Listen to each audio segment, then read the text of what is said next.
warahmatullahi wabarakatuh. Wa alaikum assalam wa rahmatullahi wa barakatuh. Today's topic is interesting because it's called Hereafter. And I'm looking at the crowd and I'm wondering, what do we hear after? Pretty good, huh? My name is Yusuf Estes, and I'm from USA. And see, I'm not going to try to say the whole thing this time. I don't know if I get stuck on that word. Alhamdulillah.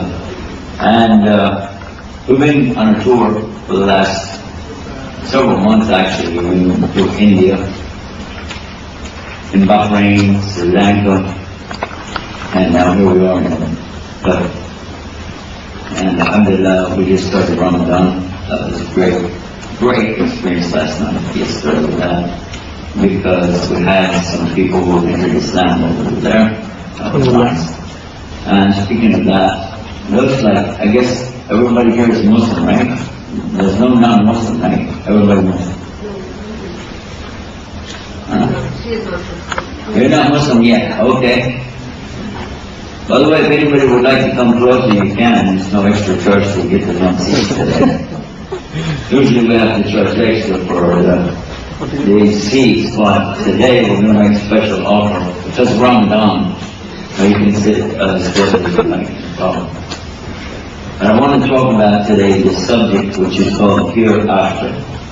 Now, a lot of the things that we use from Arabic don't translate exactly to English.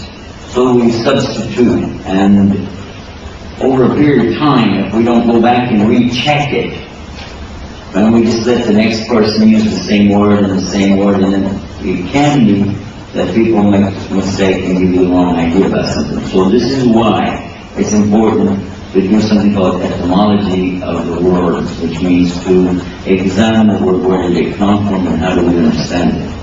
So let's begin by doing that. The first thing I'll tell you about, in this case, will be the word Yawm After. Yawm is a Semitic word well known around the world for Yom Kippur, which is the Day of Atonement for the children of Israel. The word Yom means day of atonement. Kippur. Now, the word Yom After, this is day after, literally after. What comes next? What is after? It means what is next. So, Yom After. You could say it means the next day, but actually it means the last day, because it's understood that way. Also, it's understood this way because you say Allah, two of His names, is in the general 99 names that we refer to Him, or characteristics, attributes. One of them is Al-Awwal. Awwal means first. And so He is Al-Awwal, the first, while Al-Akhir, and He is the last. But the two together don't mean like there's two gods. Actually, it means He's eternal, forever.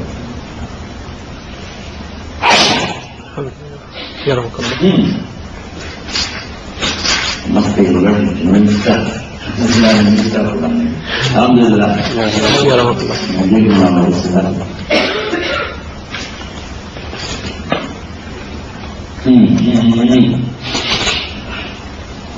Alhamdulillah.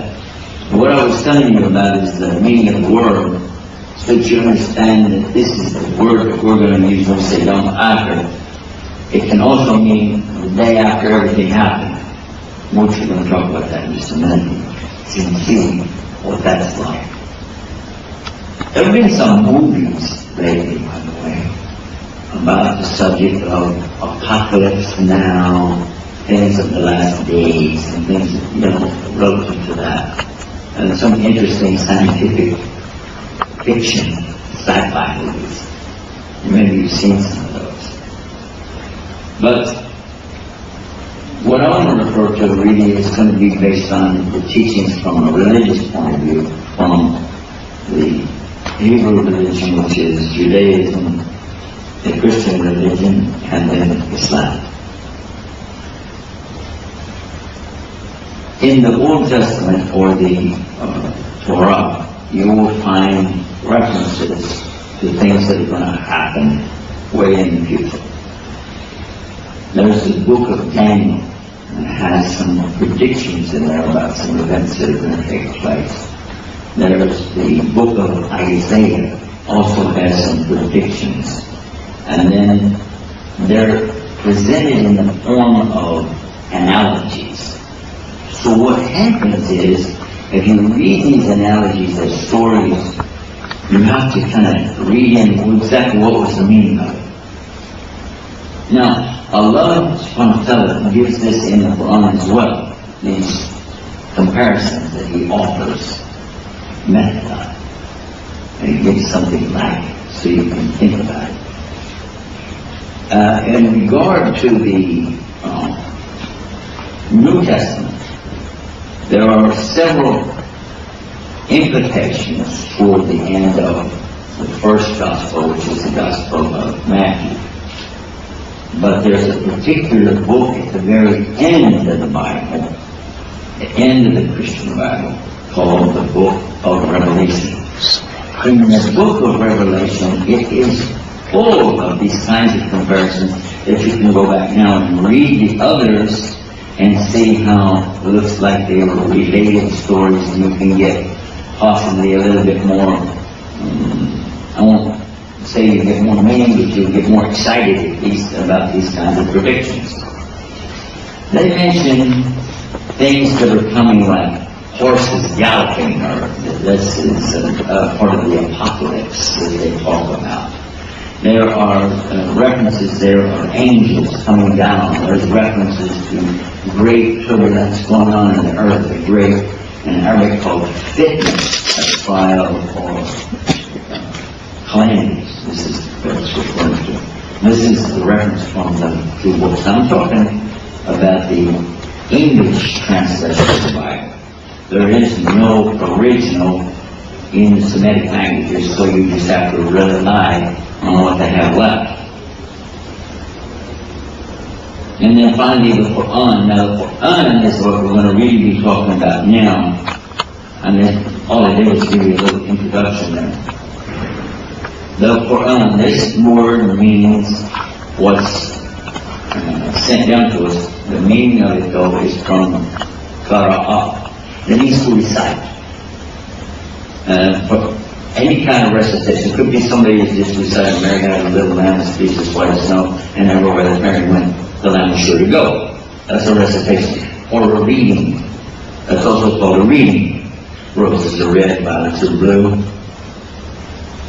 Sugar is sweet, and so are you. So you can use these kind of little things to get an idea of a reading. Now it will help you to understand why many years ago, when they translated it from to English, they used the word read. But it didn't mean to open a book and say, okay, page 3, this is the introduction. That meant to do this kind of reading or recitation. That's how they translated this word, Iqra, from the same root as Quran, as read. And if you want to be accurate in today's use of the English language, it is more appropriate to use the word recite. Don't say read, say recite. When the Prophet Muhammad, peace and blessings be upon him, was fasting, it was in the month of Ramadan, and he was in a place called Jabal Nur, in a cave called Hereafter. I like mentioning that. Now was we're in the month of Ramadan, starting first night last night, first day today. And he was just being away from his people because they were very, well, they were pagans and idolaters. They worshipped statues, they worshipped anything. And in his case, he didn't want to participate in that. They also had other we would today call them parties and actions, debauchery that you don't even want to know about, but he abstained from all that kind of thing. There was no use of alcohol or any of the things that people did. He stayed away from it. So here he is, fasting, praying, and then someone came in the cave with him and grabbed him and pressed him to his chest and released him and commanded him, "Iqra." And he said, "La anbiqara." So he had been ordered to recite. He said, "I'm not a reciter." So I want you to get the correct understanding of this, because sometimes in the English translation, they give you the notion that here is Bhagavan, peace be upon him, being ordered to read something, and he goes, "I don't know how to read, I didn't study in school, I don't have education." And then some of the parents even today in some countries use that as an excuse to tell their children they have to go get a university degree because the angel told them to Quran. But this is not actually true. That doesn't really work. There are other reasons why we need to be educated. And it's in Islam, yes. But don't use this and twist that around. Because it's very beautiful understanding. It's the same angel, the angel Gabriel, that came to him. It's the same angel who also came to Mary. It's the same angel who came to the prophets before. It mentions in the Old Testament book of Genesis, it talks about Abraham, alayhi, and the angel comes to them. And all of this we can relate to real easily and understand that it's one message coming from the same God in a continuum.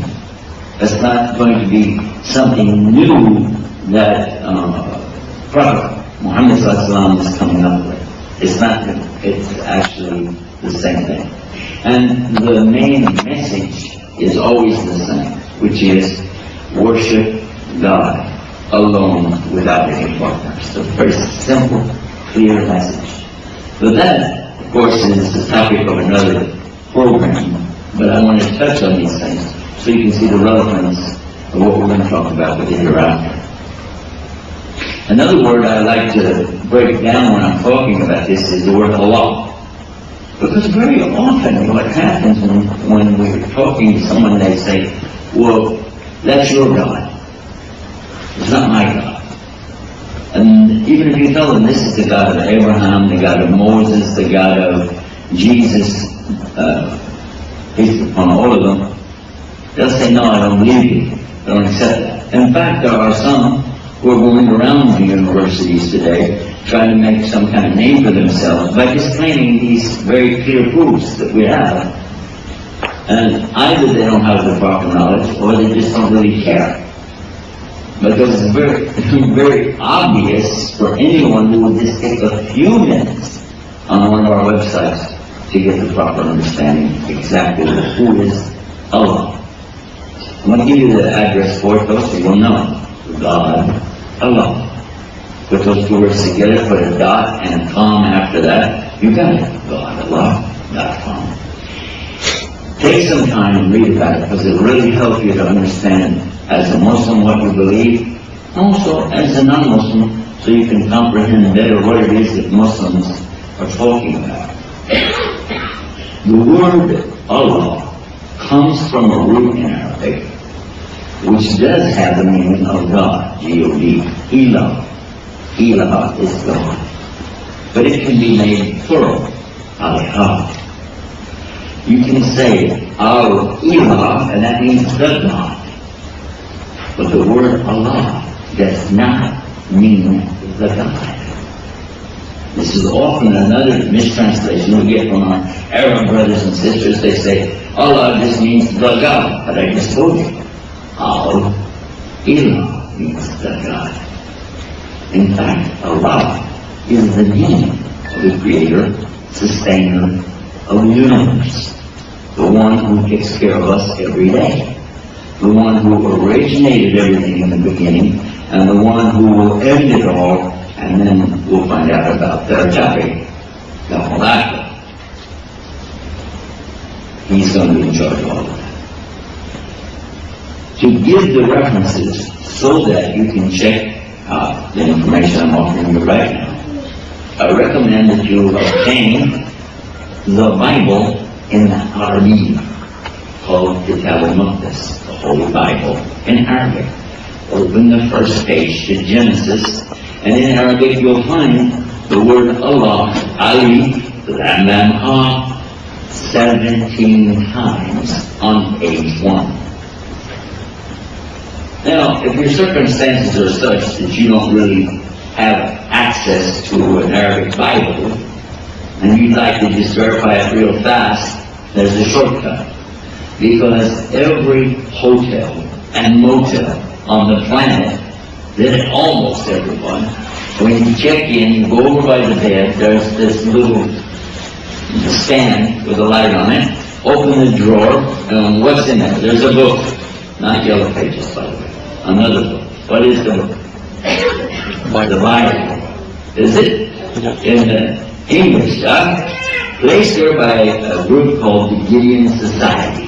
So you take this out and you open it up, now you turn 6 pages, and you look, and they're going to give you samples of all the languages that they've translated this work into. Very industrious guys, by the way. It's a little note for us to realize that if you even go through Muslim countries, you don't find the Quran in any of the places that are played. And maybe Allah will guide us one day too. Anyhow, so we look on that 6th page I was telling you about. The first language they gave you a sample of is from Afrikaans language, from South Africa. The next language after that is Arabic.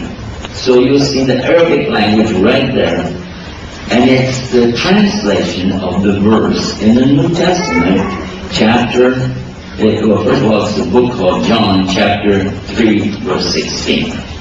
For God so loved the world. Let's stop right there and look. What word did they use for God? Ali, Lam Lam Ha. So you can find out real easy what I just told you. You can prove it to anybody. If it's not Allah, then why did they use that? In 50 million Bibles all over the planet. It's the word for Allah, for the Hebrew, and for the Aramaic, and for the Arabic, and it's all related. Whether you pronounce it Allah, or Allah, or El, or Ilah.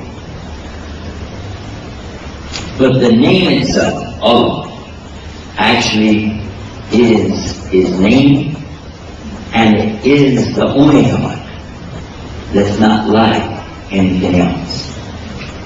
Now, we know that from reading the Quran, but you can know it from the etymology of the word as well. Because in the Arabic language, to make a word plural, you don't put s after it. You know, like toy, bike. So if you said Ilah, you say Alha. See how there's this Alif comes in, opens up the word a little bit and give you this. Like masjid, a place to pray. Masajid, places to pray. Got it? And this word though, Allah, you can't make it plural. There's no way to change it to make it more than one. You can't. Another interesting thing is, it's not gender. It's not male and it's not female. Now, when you read the translation, you get confused because you see so many times in Quran where it says Nahnu, which means we. Or when Allah talks about creating, He says Khalaqna, which means we created. But when you see the English we, our, and us throughout Quran, it's not plural. And you're going, huh? Why? Because it's the royal we. When the king or the queen says, we decree the following decree that on such and such a date, when they do that, they say we, but there's only one person on the throne, because it's royal. So our, we, it's big, okay? And Allah is bigger than anybody. So, the other one they'll say is, okay, yeah, but how come you find the word huwa in the Quran? when it refers to Allah. If there's no gender for the word Allah, then why does it say huwa, which means he in Arabic? Why doesn't it say he, which is she? Or just it? Well, actually, that's not right either, because there's no respect given if you do that. So Allah uses His name, Allah, and when He says we, our, us, and when He says he or him, referring to Himself, it is not from gender, and it's not from a multiplicity of garments, but rather it is out of respect, honor, dignity, and the royalness of His Majesty. Allah. And I said that, you hardly ever hear me say it like that, because actually they don't think of it that way. But if you think Allah is the only King, He's the only God, so therefore He has the right to the highest distinction. You know that we got that out of the way. Islam, always break this word down. Islam doesn't mean peace. You don't say Islam means peace, because the word in Arabic for peace is what? Salam. People greet you, they say, Salam alaikum, yeah? You've heard Muslims say that, right? Salam alaikum. They don't say Islam alaikum, do they? God, no. So Islam doesn't mean peace. However, there is peace in the world. But you need to know the other 4 English words that this represents in order to get the right understanding and perception of this word. First, let's go to the root. Again, that's not you would like to go to the root. The root is Sinani, is Sum. And from there, we have Aslama. Aslama is the verb or action that we talk about when we act as people following Islam. The actions and so on associated with it. This comes from a verb, aslama, and when you refer to it as the religion, then you refer to it as Islam. Got it? Now, what does it mean? Surrender, submission, obedience, sincerity. And you already know this word, I already know. What is it? Peace. Exactly. You thought right along with that. Now, if somebody surrenders, I put it in the right order too, by the way. If you surrender, that means you give up. But then, to submit means you're going to enter into an agreement. And it's not just a giving up. The giving up is just like throwing up your hands. It doesn't mean anything, except you're not going to fight. But then when you submit, this is to enter into some kind of agreement or offer something. Like when somebody tells you to submit your work, we'd like to inspect it. That requires you to do something. Submit.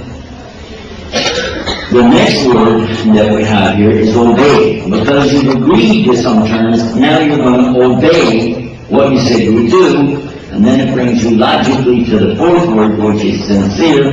You're going to do it from your heart sincerely, not just joking around. And you can test yourself on this subject rather easily, actually. If you find yourself in a situation, for instance, you're driving along the road, and you look as far as you can see, it's like desert everywhere, and the road is straight as it can be, then all of a sudden you see a traffic light, and it's red. Now, if your mind tells you, oh, that's just an old broken traffic light, it must be, because why would it be red? You know, it's out here in the middle of nowhere, and I'm not going to stop because I'm doing 80 miles an hour, and I don't want to waste my gas starting all over. There's nobody coming. Who cares? And you go right by. Well, if you did that, that means you're not sincere. Because when you accepted the agreement of getting the driver's license in the first place, you're supposed to obey the rules. And in the rules it says, if you see a red light, you stop. So, you don't ask why somebody put the red light there, do you? You don't just blow through it, and then when the policeman pull you over, say, okay, now I'm going to ask why. Well, it doesn't work like that. And it also doesn't make very good sense either, does it? So, in the same way, that's how it's understood in the word Islam, that you will surrender, and you're surrendering what? Your free choice. Because all of us have free choice all the time. You can make any choice you want. But, in this case, you're asking Allah, you make the choice. I give it to you. Totally. Because look at the words that come after that. Surrender the choice, enter into the agreement, obey the commandments of Allah, and do it for His sake, whether anybody's watching or not. And then, when the result comes, now here's where the peace comes. This is something, even today, Muslims need to focus on this, because it's a very important part of what we're talking about. Something happens to you, and you don't like it. Oh! And so you're going to start complaining about it. Oh!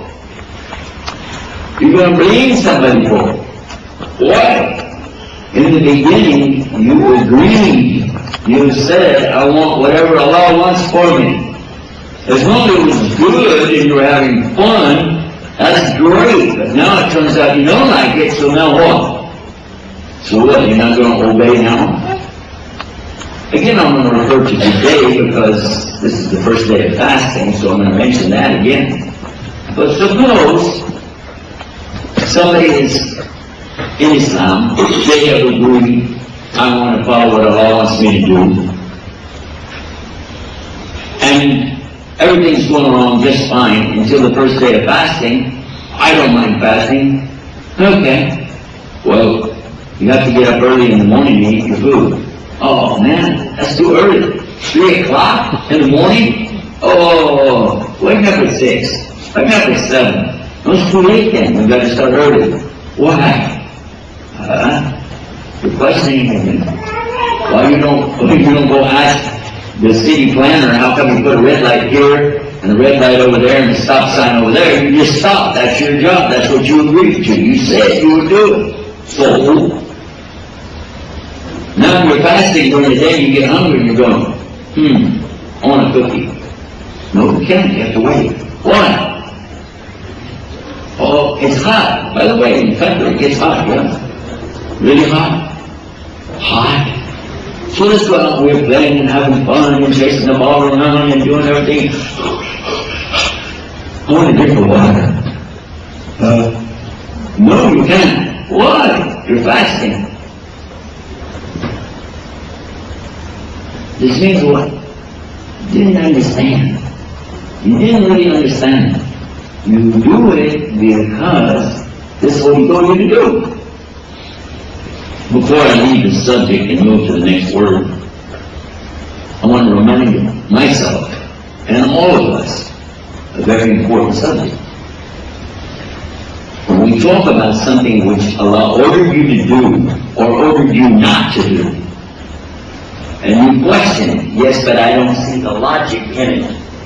If you question that and you said, I don't see any logic in this, I don't see any reason for me to do that.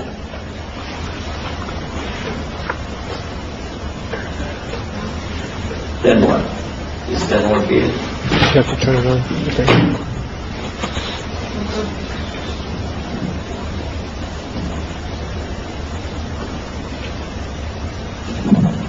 I think it works now. That's better. A little bit echo. I want to take you back with me just for a minute to the very first human being who walked on the earth. This one died. So I did Janazia for this one.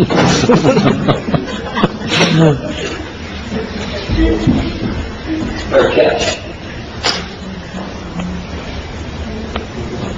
Is that for dinner? Oh, well this is working. Oh, so this is the one that's not working. Oh, that's great. I get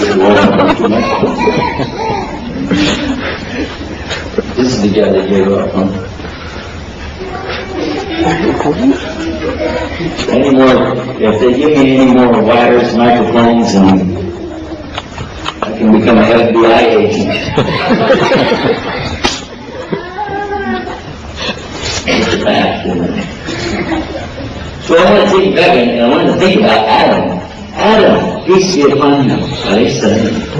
He was ordered by God not to eat the fruit from a tree. Is that true? Adam was ordered, don't eat the fruit from this tree. Right? How come nobody says why about that?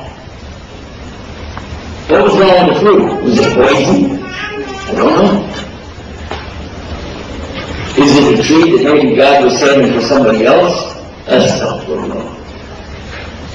No, it was a test, wasn't it? It was a test. Adam was being tested. Do not eat the fruit from the tree. Did he eat it? Yeah, he did.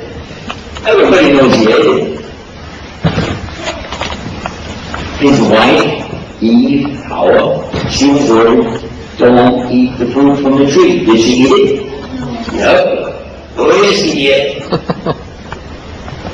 Now, this is a command not to do something. Okay. What about a command when Allah tells you to do something?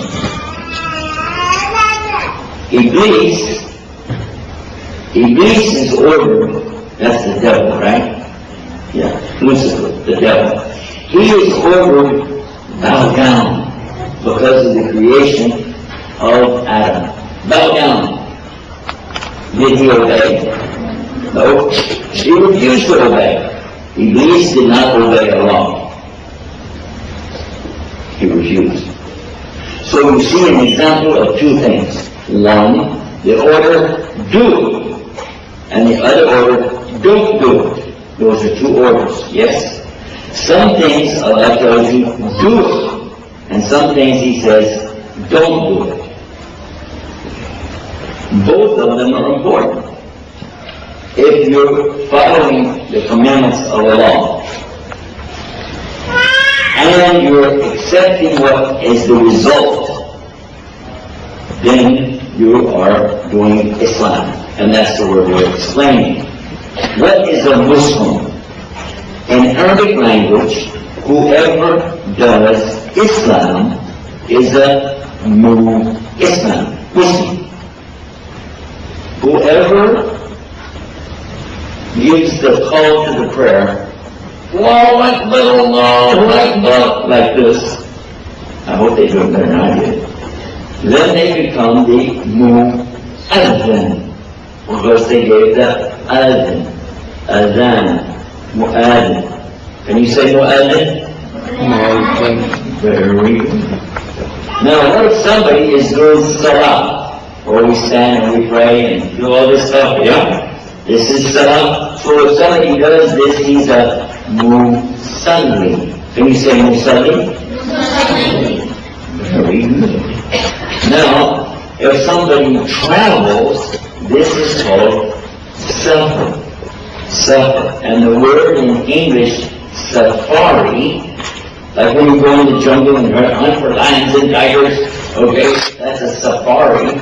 And it comes from the Arabic word, safar. And if anybody is doing it, we call them a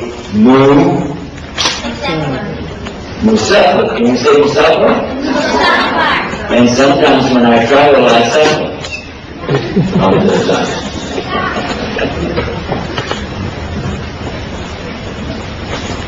And alhamdulillah, now what we've found out is that whoever does an action in Arabic, then we attach the two letters M-U in English, or the letter Mim in Arabic, and it becomes Mu, whatever it is. Like what? Can you think of another one? What's another one? If somebody has Iman, they become Mu'min. Mu'min from Iman, right? That's very good. I'm looking for another one, the word Islam. Whoever does Islam is what? Muslim. Islam. Can you say Muslim? Real fast. Real loud. Real slow. life.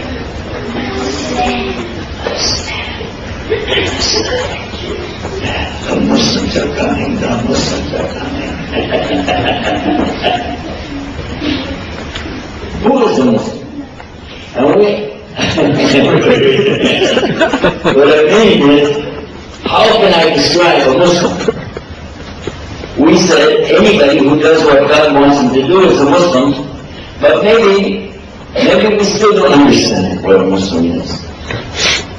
So Prophet Muhammad, peace be upon him, he said that when any baby is born,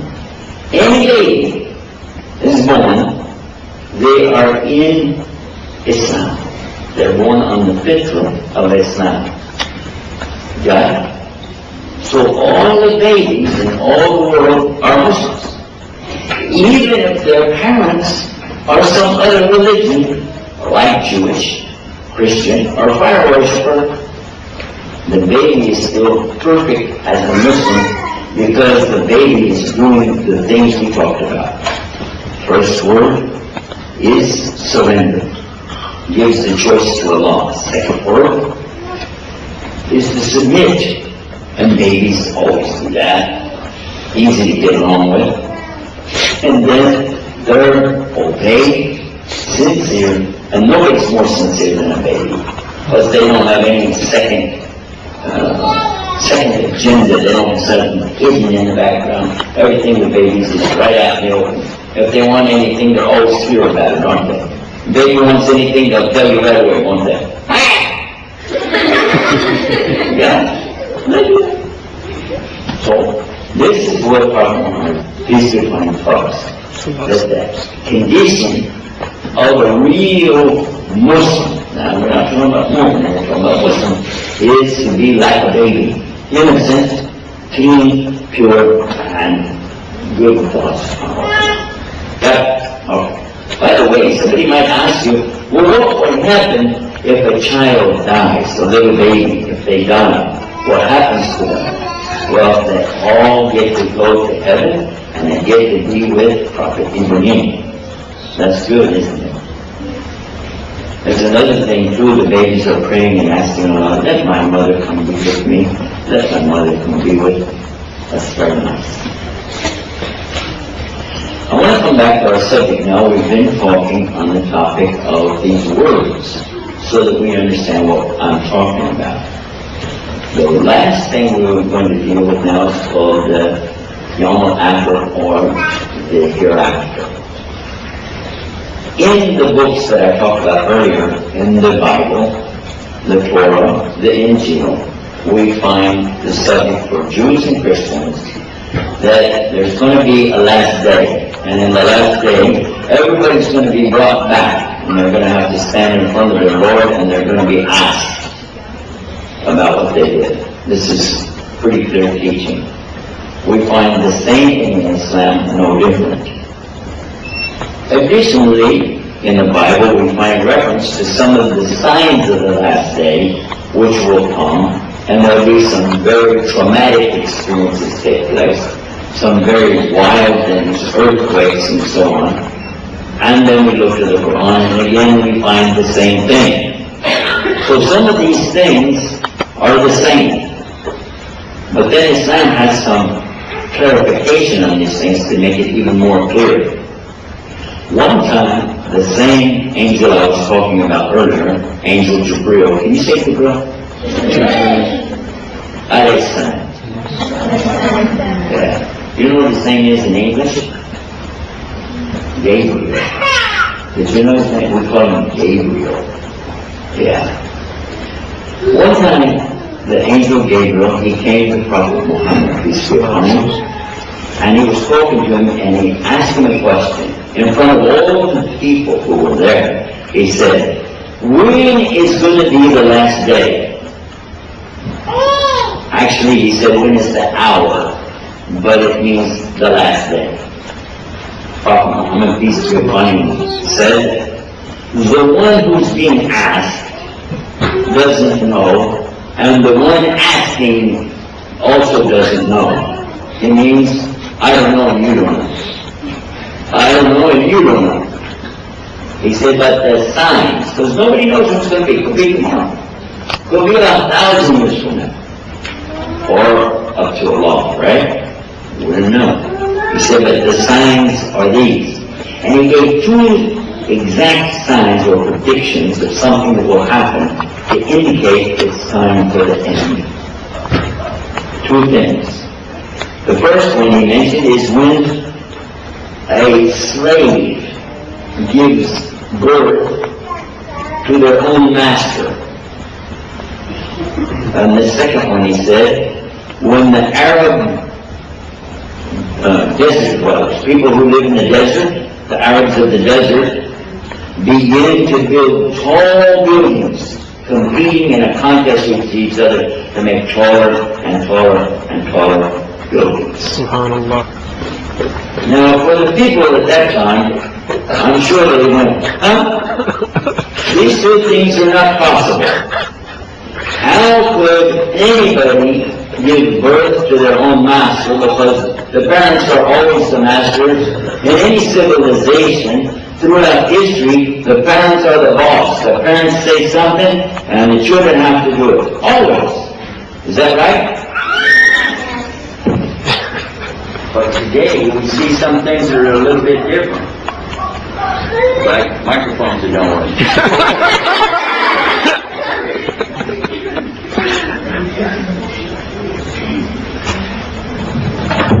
I'm going to start collecting. Now, one of these has got to be working, right?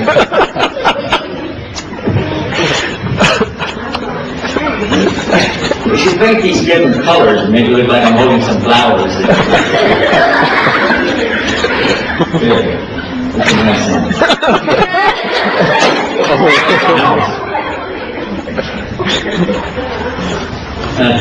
Yeah, that's right. That's good. Okay, here we go.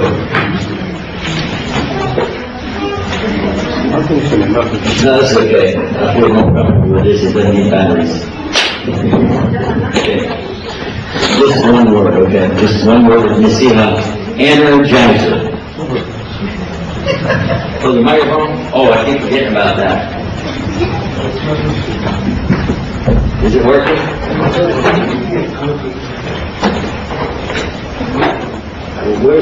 Which one is for the... This is the one for the camera? Come on, go get your one.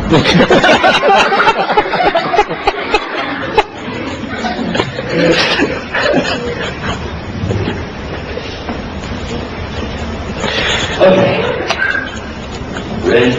Yeah. And Mark, you're set. Waiting for the red light.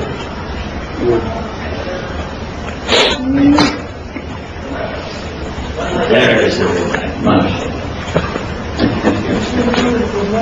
We're talking about a strange saying of Muhammad, peace be upon him, because he said that a slave gives birth to their master. Why would anybody want to raise their child up to be their boss? Why would anybody want their little boy or girl to grow up and become their master? Not just a boss, a master. You know, like when somebody's a slave, the master said, get up, go over there. They don't even say please, just do it. You're a slave, you gotta do it. Huh? It's strange, but I want to tell you a story that really happened. I saw this happen some years ago. There was a lady, and she didn't have a husband anymore. She had some children, boys, going to school, and she had to work in a job and then come home and work, and all of that is because she didn't have any husband, so she worked in her house.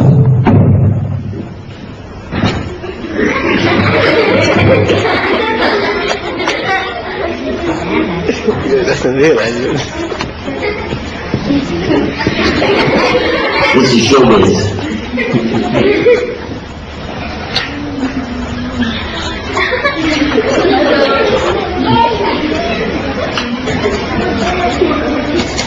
Thank you. Good. Now, can I go back to work? Yeah. I'm going to rip out one of those chairs and bring it up here. Where was I? So, maybe what? Yeah. You guys just sit down so right. Okay, where was I?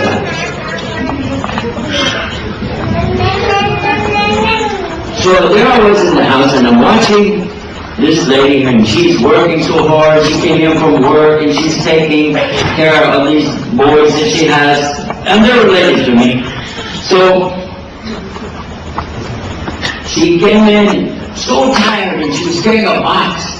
And she opened the box for her son and she said, "Look what I got you today." He said, "Show it to me." Just like I said, "Show it to me." She opened it up. He looked in and he said, "What's that?" She said, "These are the tennis shoes. When you start school tomorrow, I got you the new tennis shoes." He said, "This is not the kind. I told you Nike. I told you Nike. Take those out of here." She said, "But they were on sale. I could afford them." "I don't care. Get yourself in the car. Go get those shoes that I told you to get and get back here." That's what he said. 12 years old. Then what happened? She put her head down like this and said, "Okay." And she went back to the car. And I'm sitting there with these guys and she went off to go get the shoes. Very nice, huh? Astaghfirullah. By the way, I know when she was young, she used to talk to her parents like that. Astaghfirullah. Yeah. And there was something Prophet Muhammad, peace be upon him, taught us. How you treat your parents is how Allah is going to give you children. That's how they're going to treat you. If you want children to be bad to you and hurt you and insult you, then be bad to your parents, because it's going to happen to you. But if you want children to be good to you, you want your children to treat you good, and you can give your parents.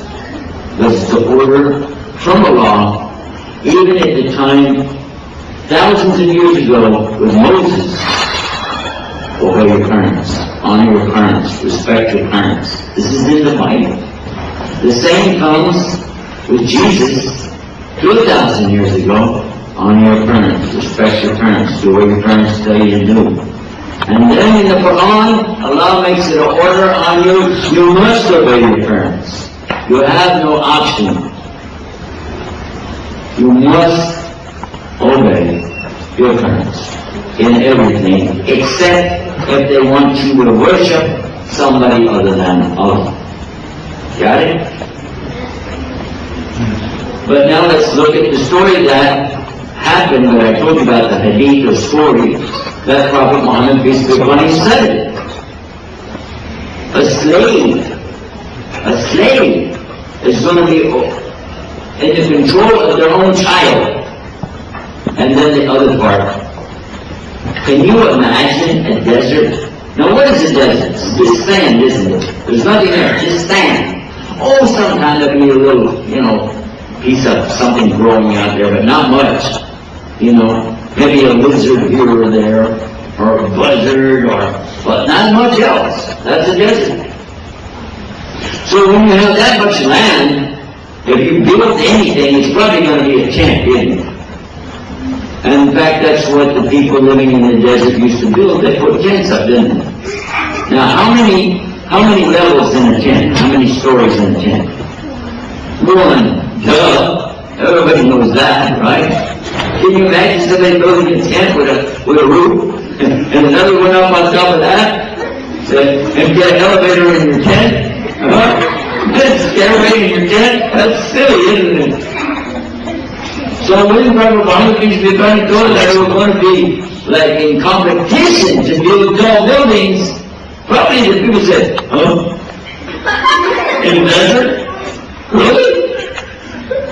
Because in the desert, even if you want to build a whole lot, you can build it wide. It's easier to build a building with only one floor and just go wide with it, real wide, as wide as you want to go.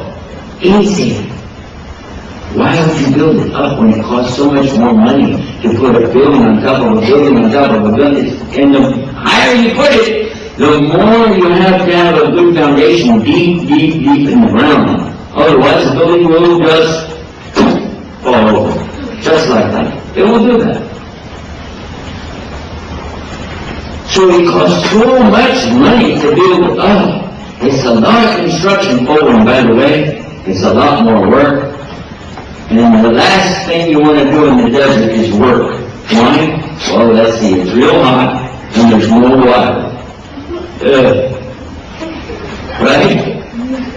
So when he said, look what's going to happen in the last day, slave gives birth to the master. And Arab desert world, by the way, he mentioned the Arabs, but there's other deserts in the world. You know that? There are other deserts. I'm from Texas, we have a desert. Arizona has a desert. California has a desert. Real deserts. In fact, we have a valley which is a desert. It's so lifeless, there's nothing there, they call it the Death Valley. I want to go there. And nobody's building any buildings in Death Valley. And in fact, listen to this, there's also a desert near the North Pole by Alaska. You know that? Yes. Because there's different kinds of deserts. No, some deserts are not hot, but they still don't have any light. They can still be dry. And they have deserts even up north where it's cold. But nobody's building any buildings in deserts except one place. Who can tell me where it is? In the Arab peninsula called what? Arabia. Can you say Arabia? Arabia. Say it with the Ayn. Arabia.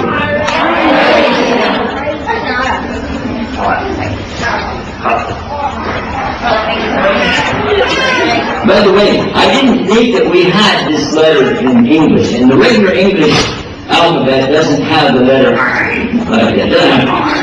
It doesn't have it.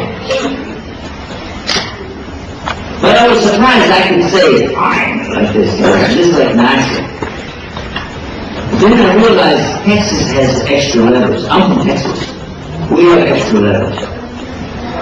Yeah. Like for instance, when somebody tells you, go do this, go do that, you say, I ain't gonna do it. I ain't gonna do it. That's what happened. So that's where we get the from. But then your mother comes in and she says, the other letter, Ra. We also have that one. Oh yeah, you're gonna do it.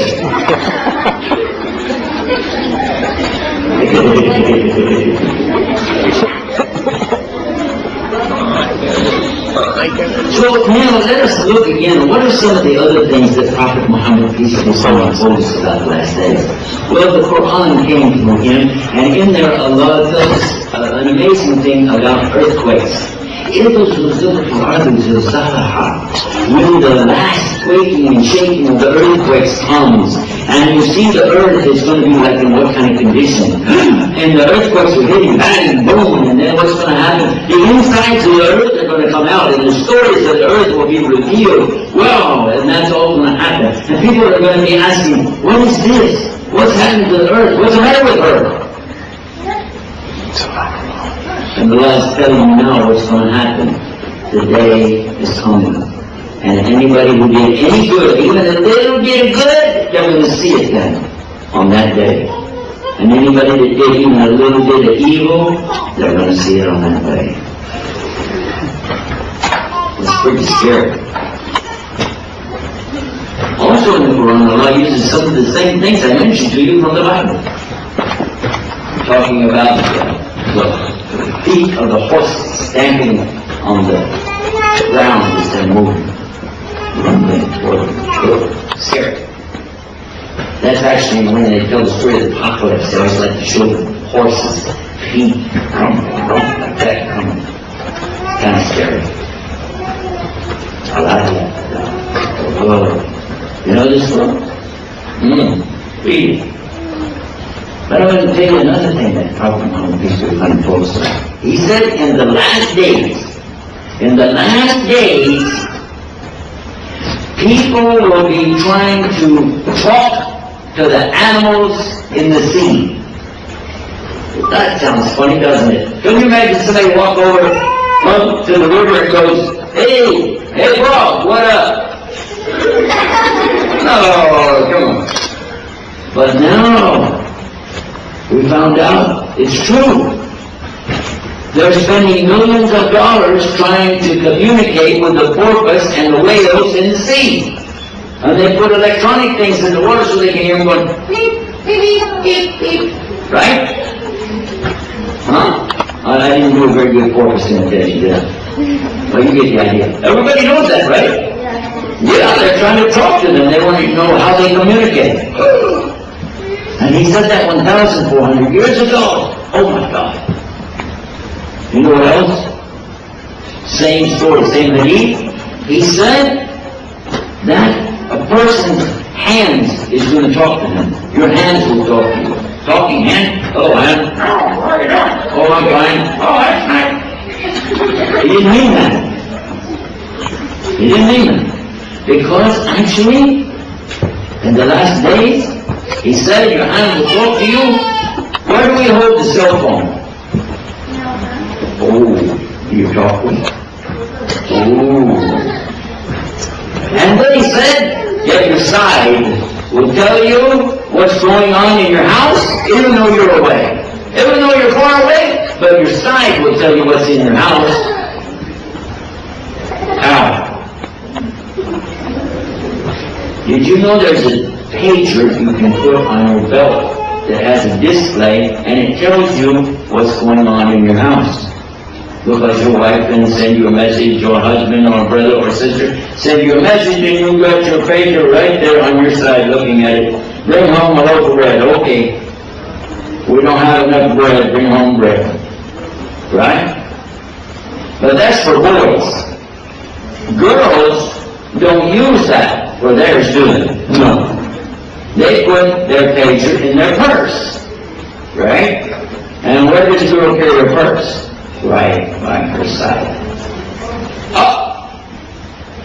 So, what we can understand from this is, could be it's getting closer and closer and closer all the time this last day. But when it comes, what's going to happen? One of the things that's going to happen, you're going to see some amazing things. We mentioned the earthquakes, yeah? Mountains will fall down, things like that. And there will be a big fire that you can see from far, far away, an unbelievable distance, yet they'll still be able to see the fire.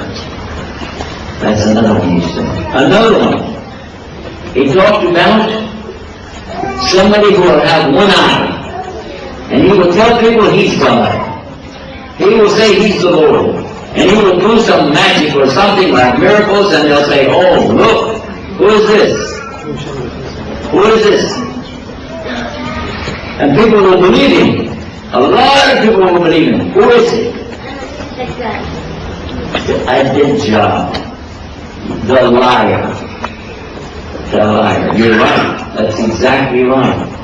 And in English they call him what? Do you know? You never heard about it? No. They call him, the exact thing in Arabic is Al-Masih al-Dajjal. This means the false Christ, or as they call him in English, Antichrist. The Antichrist. And he will come, people will think he's God, they'll do what he says, and he'll say, look, here's the Jannah, here's the paradise, jump in. And they will think it's paradise and they will jump in. But what will it be? Hellfire. Hellfire. They'll go to hell. The other people, he's going to show them the fire. He'll say, look, there's the fire. And if they jump in there, they'll find out it's what? Jannah, paradise. He will deceive everybody who comes around him except the real believers. And he told us, stay away when he comes. Stay away, get up in the hills, get far away when this guy comes, because he will deceive many people. He will trick them. And I don't need to go to hell, do you? I don't think so. Okay. So, another interesting thing, mentioned by Prophet Muhammad, peace be upon him, about this, that one man will come up to him, strong believer, and he'll say, you are Dajjal! You are the false Christ! You are the Dajjal! He's going to say that to him.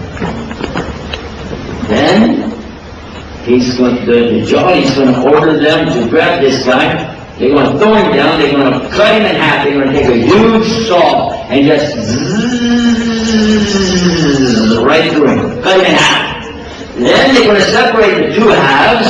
Dajjal will walk through and come back between the two halves, and then he'll command the two parts to come back together. And then he'll give him order to stand up, and he will stand back up. And he'll be alive again. He'll say, now who do you say I am? He said, now more than ever I know you are the Dajjal. And he will be thrown into the fire, which is really the what? Jannah. So be careful when this takes place. When that happens, you don't want to do that. That's the whole thing. There are many signs Prophet Muhammad mentioned about the last days. Would you like to know more about them? Would you like to know more stories like this? Yes. Would you like to have some pictures to go with it? Yes. Guess what? If you're real good, maybe your parents or your teacher will let you use the internet to go to our website where you can find out lots of stuff like that. Lots and lots of stuff. But we're putting up some new stuff for children right now, and I'm going to tell you about one of them. It's called World Preschool. WorldPreschool.com. And all that's there now is just a couple of games.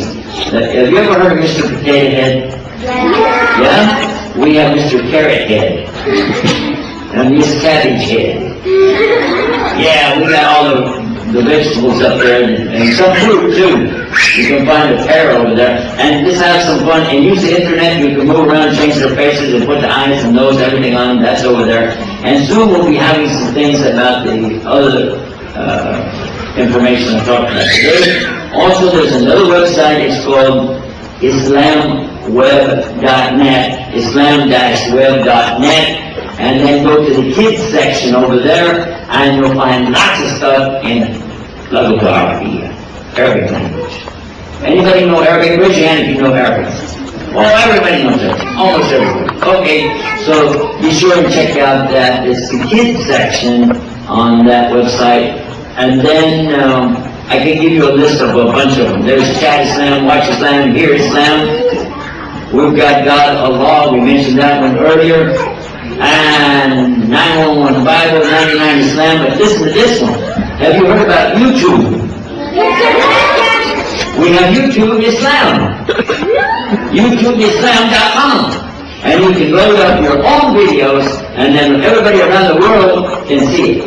In fact, even this program that we're recording right now can be made on the DVD and then uploaded to YouTube Islam.com. That's it.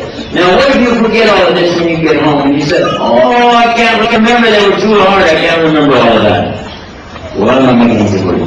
Because I have another website that has a list of all these websites. It's called Share. Can you spell Share? S-H-A-R. Don't get ahead of me here. Too fast. I'm from Texas. We go real slow. S-H-A-R.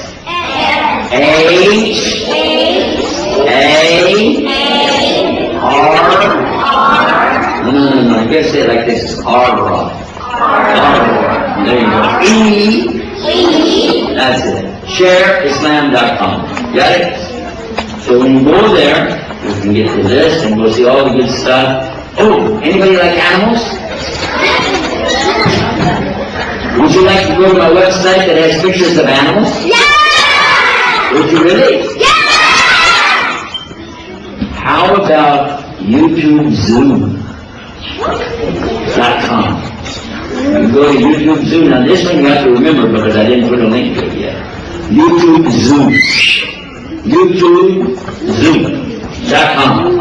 Oh, and by the way, it's not just pictures. Would you like to see live animals and watch them to a video camera? Yeah! We've got all of the zoos in the world that have cameras hooked into the website. So you can go see in Singapore animals over there, in Colorado, California, Australia. You can see all the animals. They're live right now. You can just go watch the screen and see it. And inshallah, I'm talking to some people in Sri Lanka because they have an elephant orphanage. Have you heard about elephant orphanage? Yeah, for little miskin yatims of the orphans of the field.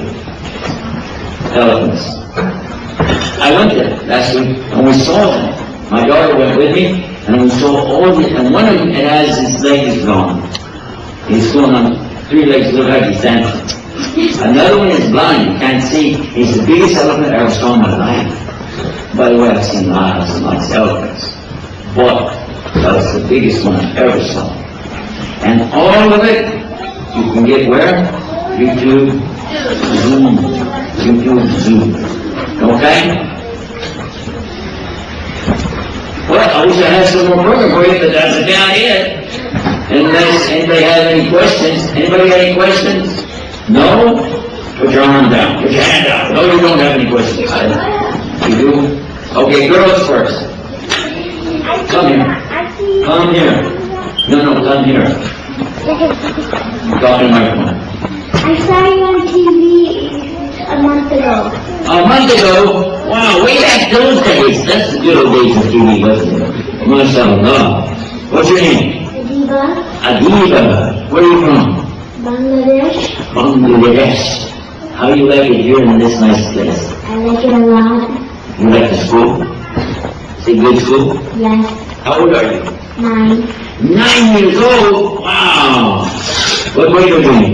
4. Have you got a good teacher? Pretty good or real good? Really good. Is she here? Yes. You get better grade. Okay, go sit down. Let me see. What else is, you want to ask your question? Come here. You have to come. Look, if anybody wants a question, you from this side you line up over here, and from here you line up over here, and then we'll take it one by one. Quickly, let's go. Hurry. There we go. Okay, tell me your name. Line. Mohammed. Oh, I heard this name before. I know somebody else named Mohammed. Anybody here know somebody named Mohammed? If you know somebody named Mohammed, raise your hand. Amazing! All of us know somebody named Mohammed. Isn't that nice? How old are you, Mohammed? 9 years old. How many wives do you have?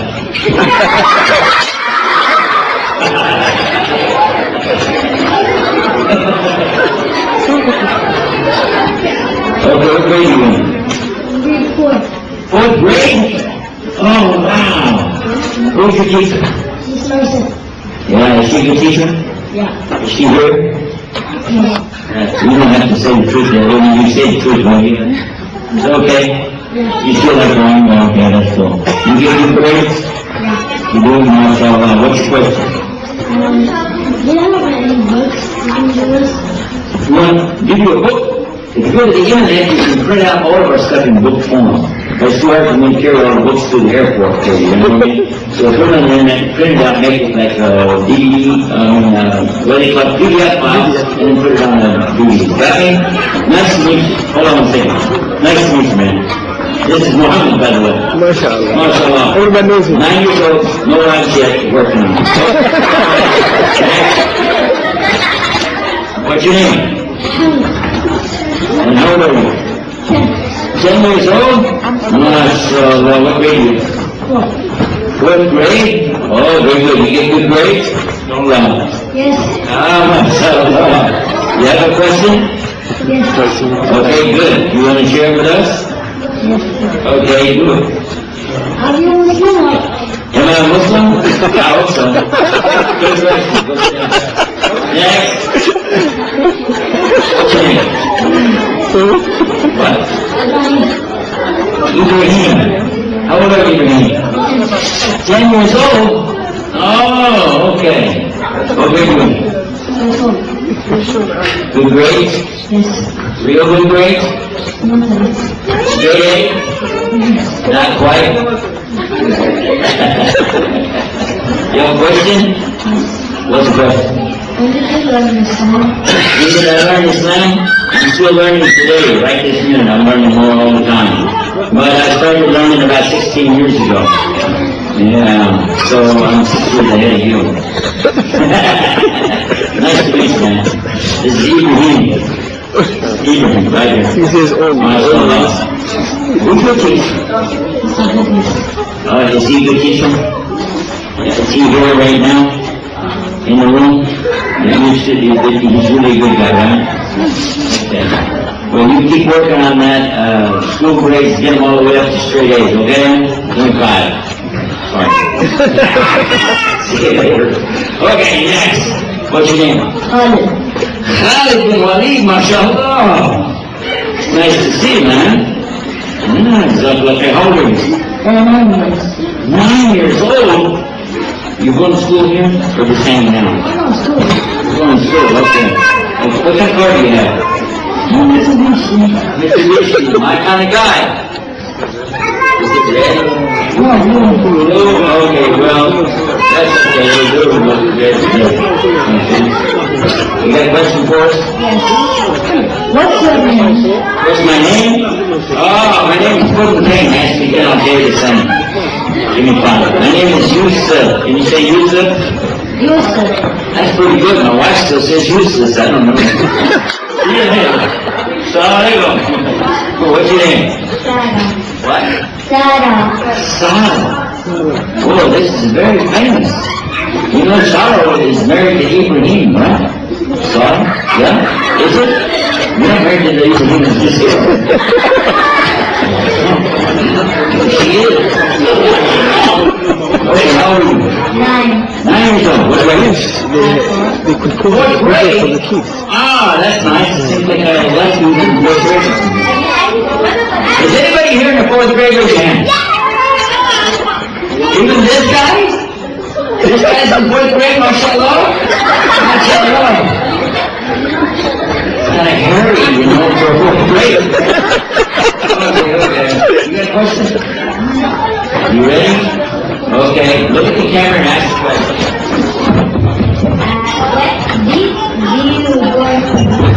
Do I go on TV? Has anybody ever seen my TV show? I guess the answer was what? Am I on TV? We're on TV right now. Huh?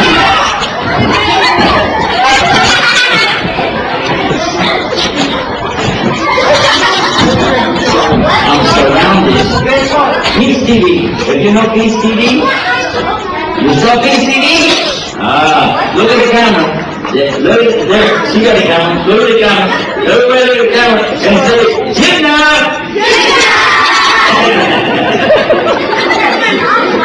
Translation. Back to the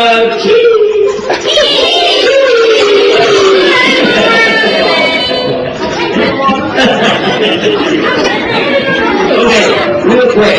You got your question now, right? Okay, go sit down. Next. How much profit? Wait a minute. How old are you? 9. What's your name? Osama. Osama. Osama bin Laden. Osama Hamid. Oh, that's good. Good name. I like it. Very nice. And you're in which grade? 40. Good grades? Good man. All right, got a question? How many profits? How many prophets are there? Prophet Muhammad used to find told us there's more than 124,000 above us. You know how much that is? It's a lot. And he said, all of them came with the same message. La ilaha. Again, la ilaha.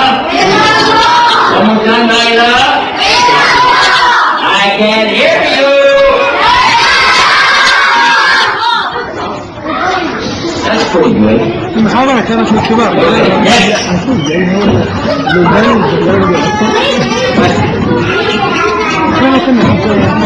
Question starts out with who, what, where, and how, or why. Question Zelina.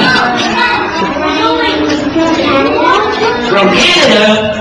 You're from Canada? Oh, I had a pin. I didn't work today. I have a pin from Canada to cover. It has both flags. MashaAllah. Okay, what's the question? I know, it's a question. We'll think about it. She's waiting for you. Come back when you know. All right. What's your name? Farah? Farah. Farrah. Farrah.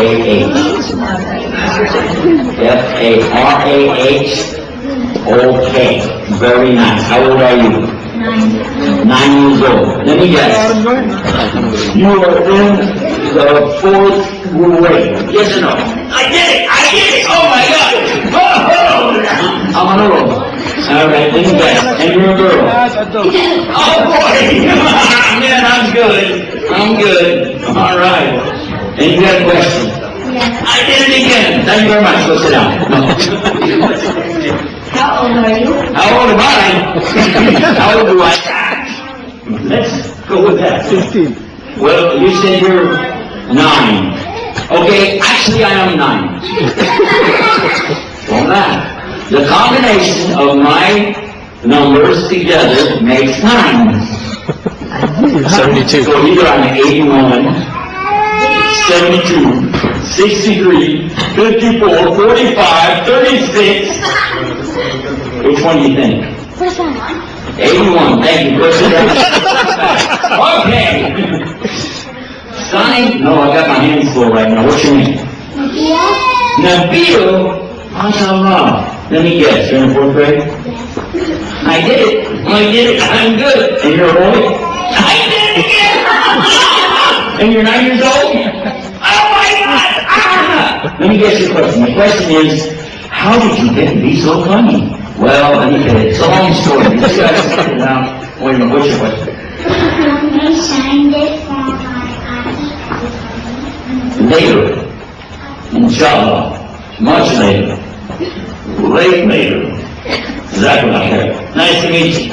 Assalamu alaikum. First of all, Barakallah feek. Hayyakallah. Okay, what's your name? When? Rizan? 4th grade? Girl? Yes. Not married. Good! All right, what's your question? How many years have you been a Christian? How many years was I a Christian? Well, if I tell you that, then you'll be able to figure everything else, because I said I was 16 years now as a Muslim, so if you said how many years as a Christian, of course I could throw you off a little bit and say, 10. Yeah, well, maybe I was a Hindu and Buddhist thing through and through, you forgot to ask me about that. A lot. Go read the story, usebasis.com, this whole thing. What's your name? Hassan. That's very nice. Are you in 4th grade? Are you 9 years old? Not married? And you're a boy? And you don't have a car yet? You do have a car? No, you. You don't have your own car yet. You don't have any wheels, right? Skateboard, maybe, huh? Okay, what's the question? What channel are you going to be on TV? What time am I going to be on TV? Tonight. What channel? Okay, when you go to shareislam.com, there's one of the drop downs, menus, it says video and TV. You go watch it. You can watch anytime, 24 hours a day, free. Go. Next. I have a question. What's your name? Yeah. Firas. How do you spell it? F-E-R-A-S. I'm glad I know that. Are you 9 years old? Oh, but 4th grade? Oh my God. Alright, what's your question? How many names does Allah have? How many do you think you have? 99. Okay, go to 99islam.com and see what you get. 99islam.com, see what you get. What's your phone say? Hello? Hello? Is that how you greet me? Assalamu alaikum. Now, what's your name? Salah. Salah. Very nice to meet you, Salah. Now, tell me something. How old are you? 9. Amazing. Again.